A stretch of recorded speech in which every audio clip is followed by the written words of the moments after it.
سبحانك لا علم لنا إلا ما علمتنا إنك أنت العليم الحكيم. Marriage, you have to work together. It's no, I am the king, you do what I say I do. If you have that kind of mentality, you're creating a problem in your marriage before you get started.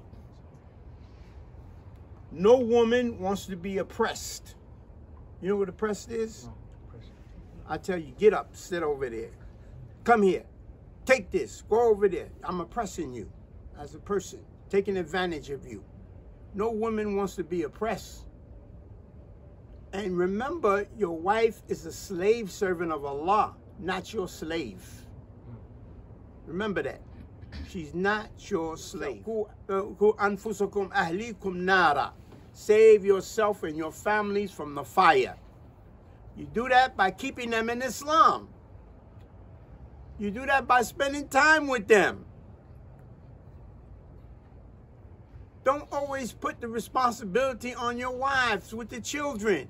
Take the children out. When my children were young, I used to take them to i'tikaf in the masjid on the weekends. Give your wife some space. If you put pressure on a dog or a cat, what do you think that dog or cat's going to do to you eventually? It's going to bite you. So if you put that on a human being, you're going to get a bad response. So be careful how you deal with your family. Can we work from behind, or we always have to be in charge? That's another thing. Some of us got a problem with being in charge. Our egos are in the way. If you have a family, you have a wife, she's good in things, support her in that.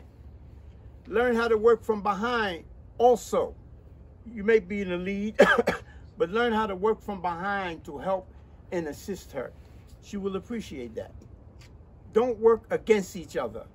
Don't think the worst of your wife, or a wife think the worst of the husband. You got to think the best. But work together to accomplish things. That takes time.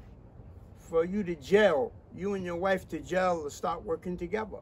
You have qualities, good qualities, and your wife may have different qualities.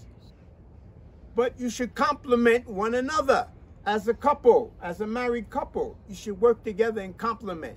Look at the good of each other, not the bad.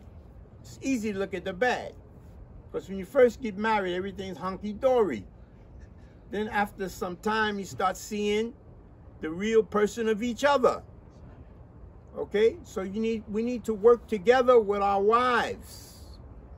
If we're not working together, what do you think is going to happen to the children? Total confusion. You should have love for your wife. You should have love for each other. She should have love for you. And both of you have love for your children. And there's other family members that you should also have love for. Love for your neighbors. Want to have them guided. You know? If we don't act like we love someone, then you're going to give them the wrong message. What message are we giving each other as husband and wife? And what message are we giving our children? And what message are we giving our neighbors?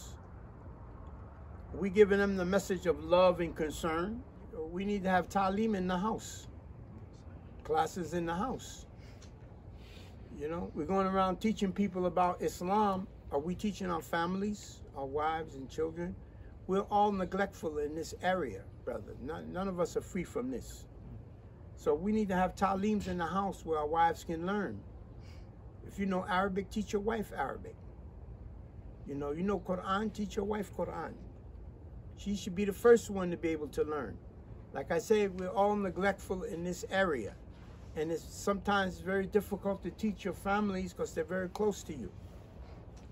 But we need to have ta'aleems in the house. And this goes into this in the book. Ta'aleems in the house, ta'aleems in the field. And when to have them ta'aleems.